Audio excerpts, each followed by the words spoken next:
একটা মেয়েকে জিজ্ঞেস করা হয়েছিল বিয়ের আগে আর পরের মধ্যে পার্থক্য কি।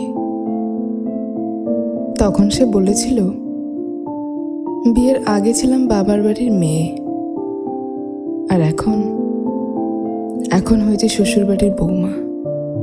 আগে আমার মুখে সবাই খাবার তুলে দিত, আর এখন আমাকে সবার মুখে খাবার তুলে দিতে হয়।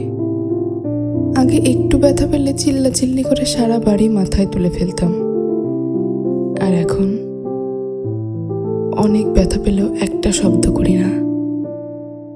আগে হাসার জন্য মা বকতো, আর এখন কাঁদতে গেলেও ভয় হয়। আগে একটু মন খারাপ হলেই মা বুঝে ফেলতো, কিন্তু এখন ভেতরটা চুরমার হয়ে গেলেও কেউ টের পায় না। আগে নিজের পছন্দকে অনেক বেশি প্রায়োরিটি দিতাম, এখন অন্যের পছন্দের উপর ডিপেন্ড করতে হয়। আগে ঘুরতে অনেক ভালো লাগতো, এখন একটু সময় বিশ্রাম নিতে পারলেই খুশি। আগে গান গাইতাম, কিন্তু এখন কথা বলতে গেলেও হিসাব করে বলি।